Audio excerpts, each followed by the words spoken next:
So hi guys, ಎಲ್ಲರೂ ಹೇಗಿದ್ದೀರಾ? ತುಂಬ ಚೆನ್ನಾಗಿದ್ದೀರಾ ಅಂತ ಕೇಳಿಕೊಂಡು ಈ ವಿಡಿಯೋ ಸ್ಟಾರ್ಟ್ ಮಾಡ್ತಿದ್ದೀನಿ. ತುಂಬ ದಿನ ಆಗಿತ್ತು ಯೂಟ್ಯೂಬ್ ವಿಡಿಯೋ ಮಾಡ್ತೇನೆ.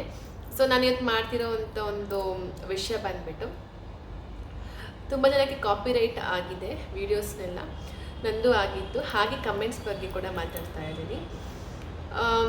ಸೊ ಕಾಪಿರೈಟ್ ವೀಡಿಯೋಸ್ ನಂದು ತುಂಬಾ ಒಂದು 10 ವೀಡಿಯೋಸ್ ಆಗಿದೆ. ಡಿಲೀಟ್ ಕೂಡ ಮಾಡಿಬಿಟ್ಟಿದ್ದೀನಿ.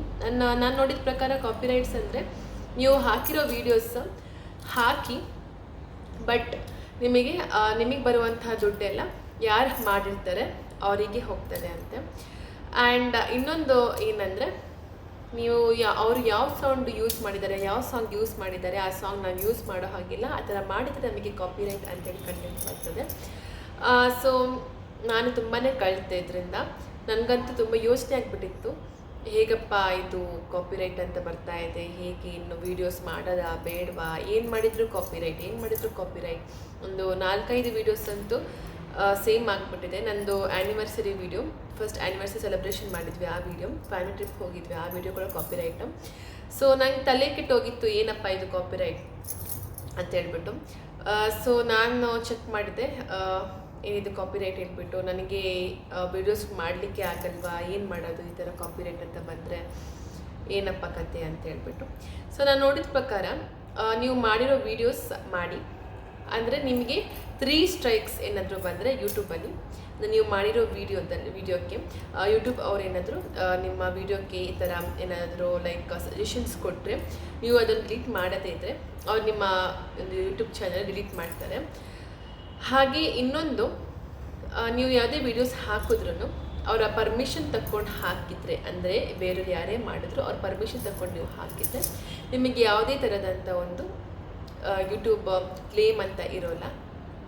ಅಂದರೆ ಅವ್ರ ಪರ್ಮಿಷನ್ ತಗೊಂಡು ಮಾಡ್ತಾ ಇದ್ದೀರಲ್ವ, ಸೊ ನಿಮಗೆ ಯಾವುದೇ ಥರದ ಕಾಪಿರೈಟ್ ಬರಲ್ಲ. ಪರ್ಮಿಷನ್ ತಗೊಳ್ಳದೆ ಮಾಡಿದ್ರೆ ನಿಮಗೆ ಕಾಪಿರೈಟ್ ಅಂತ ಬರ್ತದೆ. ಸೊ ನನಗೆ ಏನಪ್ಪ ಆಗಿತ್ತಂದರೆ, ನಾನು ಏನು ಮಾಡೇ ಇಲ್ಲ, ನಾನು ನನ್ನದೇ ಓನ್ ವೀಡಿಯೋಸ್ ಮಾಡಿದ್ದೀನಿ, ಸಾಂಗ್ಸ್ ನಾನು ಹಾಕ್ಕೊಂಡಿದ್ದೀನಿ, ಬಟ್ ಅದು ಹೇಗೆ ಕಾಪಿರೈಟ್ ಅಂತ ಹೇಗಾಗುತ್ತೆ ನನಗೆ ಯೋಚನೆ ಆಗಿಬಿಟ್ಟಿತ್ತು. ಸೊ ಏನು ಮಾಡೋದು ಫೈನಲಿ ಅಂತ ಹೇಳ್ಬಿಟ್ಟು ಯೋಚನೆ ಮಾಡಿಕೊಂಡು ಎಲ್ಲ ವೀಡಿಯೋಸ್ ಡಿಲೀಟ್ ಮಾಡಿದೆ. ಆ್ಯಂಡ್ ನನಗೆ ಭಯ ಆಗಿತ್ತು, ಏನಪ್ಪ ಅಂದರೆ ನಾನು ಈ ವೀಡಿಯೋಸ್ನೆಲ್ಲ ಮಾಡ್ತಿದ್ದೀನಿ, ಕಾಪಿರೈಟ್ ಅಂತ ಬಂದಿದೆ, ಏನು ಮಾಡೋದು ಮುಂದೆ, ನನಗೆ ವೀಡಿಯೋಸ್ ಮಾಡಲಿಕ್ಕೆ ಆಗಲ್ವಾ, ಯೂಟ್ಯೂಬರ್ ನನ್ನ ಬ್ಲಾಕ್ ಮಾಡಿದ್ದಾರಾ. ಅದೇನು ಗೊತ್ತಾ, ಆ್ಯಕ್ಚುಲಿ ನಾವು ಈ ಥರ ಎಲ್ಲ ವೀಡಿಯೋಸ್ ಮಾಡಿಬಿಟ್ಟು ಹಾಕಿದ್ರೆ ನಮ್ಮನ್ನು ಯೂಟ್ಯೂಬ್ ಅವರು 30 days ಬ್ಲಾಕ್ ಮಾಡ್ತಾರಂತೆ. ನನಗೆ ಗೊತ್ತಿಲ್ಲ ನಾನು ಬ್ಲಾಕ್ ಆಗಿದ್ದೀನ ಇಲ್ವಾ ಅಂತ ಹೇಳ್ಬಿಟ್ಟು. ಸೊ ಏನಕ್ಕಪ್ಪ ಬೇಕು ಅಂತ ಹೇಳ್ಬಿಟ್ಟು ನನ್ನ ಕಾಪಿರೈಟ್ ವೀಡಿಯೋಸ್ನೆಲ್ಲ ಡಿಲೀಟ್ ಮಾಡಿದ್ದೀನಿ. ಅದು ನನಗೆ ಲಾಂಗ್ ಫಾರ್ಮ್ ವೀಡಿಯೋಸ್ನಲ್ಲಿ ಕಾಣಿಸಿರೋದು ಕಾಪಿರೈಟ್, ಶಾರ್ಟ್ ಫಾರ್ಮ್ ವೀಡಿಯೋಸಲ್ಲಿ ಯಾವುದು ಗೊತ್ತಾಗಿಲ್ಲ ಸದ್ಯಕ್ಕೆ. ಸೊ ನೋಡಬೇಕು, ನನಗೊಂದು ಲೈಕ್ ಸಬ್ಸ್ಕ್ರೈಬರ್ಸ್ ಜಾಸ್ತಿ ಜನ ಬರಬೇಕು, ವ್ಯೂವರ್ಸ್ ಹೇಗೆ ಬರೋದು, ಈ ಥರ ಕಾಪಿರೈಟ್ ಅಂತ ಬಂದರೆ ಇನ್ನು ವೀಡಿಯೋಸಿನ ಹೇಗೆ ಮಾಡೋದಂತ ಫುಲ್ ತಲೆ ಕಿತ್ತೋಗ್ಬಿಟ್ಟಿತ್ತು. ಸೊ ನಾನು ಮಾಡಿದ ತಪ್ಪನ್ನು ನೀವು ಯಾರೂ ಮಾಡಬೇಡಿ ಅಂತ ಹೇಳ್ತೀನಿ. ಯಾವುದು ಕೂಡ ಸೇಮ್ ಸಾಂಗ್ಸ್ ಯೂಸ್ ಮಾಡಬೇಡಿ. ಅವ್ರು ಯಾವುದೇ ಥರ ಮಾಡಿದ್ರು ನೀವು ಸೇಮ್ ಅಂತ ಕಾಪಿ ಮಾಡೋಕ್ಕೆ ಹೋಗಬೇಡಿ. ಈವನ್ ನಾನು ಫುಡ್ ಮಾಡಿದ್ನಲ್ಲ, ಫುಡ್ಡು ಕಾಪಿರೈಟ್ ಅಂತ ಬಂದಿತ್ತು. ಏನೋ ಬೀಟ್ರೂಟ್ ಉಪ್ಪಿಟ್ಟು ಯಾವುದೋ ಮಾಡಿದ್ದೆ, ಅದು ಕೂಡ ಕಾಪಿರೈಟ್ ಅಂತಲೇ ಬಂದಿದೆ ಸೇಮ್. ನನಗೆ ಈ ಥರ ಎಲ್ಲ ಆಗಬೇಕಾದ್ರೆ ಹೇಗಪ್ಪ ಇದು ವೀಡಿಯೋಸ್ ಮಾಡೋದು ಅಂತ ಹೇಳ್ಬಿಟ್ಟು ತಲೆ ಕೆಟ್ಟೋಗಿತ್ತು. ಸೊ ಅದಕ್ಕೆ ನಾನು ಸ್ವಲ್ಪ ದಿನ ವೀಡಿಯೋ ಸ್ಟಾಪ್ ಮಾಡಿದ್ದೆ ಮಾಡೋದನ್ನು. ಸೊ ಯೋಚನೆ ಮಾಡಿದೆ, ವೀಡಿಯೋಸ್ ಮಾಡ್ತಾ ಇದ್ದರೆ ನನಗೆ ಜಾಸ್ತಿ ಜನ ವ್ಯೂವರ್ಸ್ ಆಗ್ಬೋದು, ನನ್ನ ಕೂಡ ಜನ ಇಷ್ಟಪಡ್ತಾರೆ, ನಾನು ರೀಚ್ ಆಗ್ತೀನಿ ಜನಕ್ಕೆ ಅಂತ ಹೇಳ್ಬಿಟ್ಟು ಯೋಚನೆ ಮಾಡಿದೆ. ನನಗೂ ಎಂಕರೇಜ್ ಮಾಡಿದ್ರು ನಮ್ಮಮ್ಮ, ತಂಗಿ, ಹಸ್ಬೆಂಡ್ ಎಲ್ಲರೂ ಎಂಕರೇಜ್ ಮಾಡಿದ್ರು, ಮಾಡು, ಕಾಪಿರೈಟ್ ಬಂದರೆ ಏನಂತೆ, ನಿನಗೆ ಕಾಪಿರೈಟ್ ಬಂದ್ರೂ ನೀನು ಆ ವೀಡಿಯೋಸ್ ಡಿಲೀಟ್ ಮಾಡಿಬಿಡು, ಓಕೆ, ಈ ಥರ ವೀಡಿಯೋಸ್ ಬಂದಿದೆ ಕಾಪಿರೈಟ್ ಅಂತೇಳಿ ಡಿಲೀಟ್ ಮಾಡಿಬಿಡು, ನಿಮ್ಗೆ ಯಾವ್ದು ಟೆನ್ಷನು ಇರಲ್ಲ. ಬೇಕಿದ್ರೆ ಅದನ್ನು ನೀನು ಬೇರೆ ಥರ ಯೂಸ್ ಮಾಡಿಕೊಂಡು ವೀಡಿಯೋಸ್ನ ಮಾಡು, ಬೇರೆ ಥರ ಒಂದು ಹೇಳು, ನೀನು ಟ್ಯಾಲೆಂಟ್ ಯೂಸ್ ಮಾಡಿಬಿಟ್ಟು ಬೇರೆ ಥರ ಯಾವುದಾದ್ರೂ ಒಂದು ಯುನೀಕಾಗಿ ಹೇಳು, ಯಾರೂ ಹೇಳ್ದಿರೋ ಥರ ಹೇಳು ಅಂತ ಹೇಳ್ಬಿಟ್ಟು ತುಂಬಾ ಎಂಕರೇಜ್ ಮಾಡಿದರು.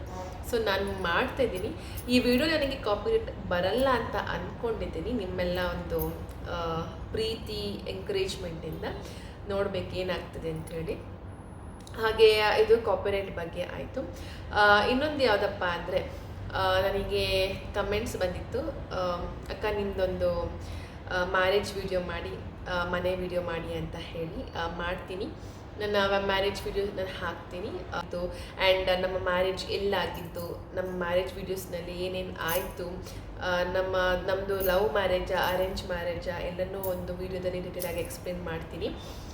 ಆ್ಯಂಡ್ ಇನ್ನೊಂದು ಕಮೆಂಟ್, ನಿಮ್ಮ ಮನೆ ವೀಡಿಯೋನೂ ಮಾಡಿ ಅಂತ. ಆ್ಯಕ್ಚುಲಿ ನಾವು ಇರೋದು ನಮ್ಮ ಸ್ವಂತ ಮನೆಯೇ, ನಮ್ಮ ಹಸ್ಬೆಂಡ್ ಕಟ್ಸಿರೋ ಮನೆಯೇ ಸ್ವಂತದ್ದು. ನಮಗೆ ಎಷ್ಟು ಬೇಕು ಅಷ್ಟೇ ಸ್ವಲ್ಪನೇ ಕಟ್ಸಿರೋದು, ಹಾಲ್ ಕಿಚನ್ ರೂಮ್ ಆ ಥರ ಕಟ್ಸಿದ್ದೀನಿ. ಅದೊಂದು ವೀಡಿಯೋ ಮಾಡ್ತೀನಿ. ನಮ್ಮ ಅತ್ತೆ ಮನೆ ಬೇರೆ ಕಡೆ ಇದೆ, ನಾವು ಬೇರೆ ಕಡೆ ಇರೋದು. ಸೊ ಯೂಶ್ವಲಿ ಗಾದೆ ಮಾತಿದೆ ಅಲ್ವಾ, ಅತ್ತೆ ಸೊಸೆ ಒಂದೇ ಕಡೆ ಇರಬಾರ್ದು, ಜಗಳ ಆ ಥರ ಈ ಥರ. ನನಗೇನು ಆ ಥರ ಅನಿಸ್ಲಿಲ್ಲ, ನನಗೂ ಏನು ಎಕ್ಸ್ಪೀರಿಯನ್ಸ್ ಆಗಿಲ್ಲ. ಸೊ ನಾವಿಲ್ಲಿ ಖುಷಿಯಾಗಿದ್ದೀವಿ, ಅವರಲ್ಲಿ ಖುಷಿಯಾಗಿದ್ದೀವಿ. ಏನೇ ಫಂಕ್ಷನ್ಸ್ ಇದ್ದರೂ ಹಬ್ಬ ಇದ್ದರೂ ನಾವು ಅವ್ರ ಮನೆಗೆ ಹೋಗ್ತೀವಿ, ವಿಸಿಟ್ ಮಾಡಿಕೊಂಡು ಅಟೆಂಡ್ ಮಾಡ್ಕೊಂಡು ಬರ್ತೀವಿ. ಆ್ಯಂಡ್ ಅವರು ಬರ್ತಾರೆ ಇಲ್ಲಿಗೆ ಒಂದೊಂದು ಸರ್ತಿ. ನಮ್ಮದು ಕೆಳಗಡೆ ಶಾಪ್ ಇದೆ, ನಮ್ಮ ಹಸ್ಬೆಂಡ್ ಅವ್ರ ಶಾಪ್ ಇದೆ. ಶಾಪ್ ಮೇಲ್ಗಡೆ ಮನೆ ಮಾಡಿಸಿರೋದು. ನಮ್ಮ ಹಸ್ಬೆಂಡ್ ಅವ್ರ ಸಿಸ್ಟರೇ ಆರ್ಕಿಟೆಕ್ಟ್ ಆಗಿರೋದ್ರಿಂದ ಅವರೇ ಕಟ್ಟಿಸಿರೋವಂಥ ಮನೆ. ಆ್ಯಕ್ಚುಲಿ ತುಂಬ ಶಾರ್ಟ್ ವಿಡಿಯೋ ಆಗ್ತದೆ, ಟ್ರೈ ಮಾಡ್ತೀನಿ ಕಮೆಂಟ್ ಬಾಕ್ಸಲ್ಲಿ ತಿಳಿಸಿ, ನಾನು ನಿಮಗೆ ಅದೇ ಥರ ವೀಡಿಯೋಸ್ನ ಮಾಡ್ತೀನಿ. ಸೊ ಇದು ಇವತ್ತಿನ ಒಂದು ವ್ಲಾಗ್ ಆಗಿತ್ತು. ನನ್ನ ವ್ಲಾಗ್ ನಿಮಗೆ ಇಷ್ಟ ಆಗಿದ್ದರೆ ಲೈಕ್ ಮಾಡಿ, ಶೇರ್ ಮಾಡಿ, ಸಬ್ಸ್ಕ್ರೈಬ್ ಮಾಡಿ ಅಂತ ಹೇಳ್ತಾ ಈ ಒಂದು ವ್ಲಾಗ್ನ ಎಂಡ್ ಮಾಡ್ತಿದ್ದೀನಿ. Tata, bye, see all love in the next vlog.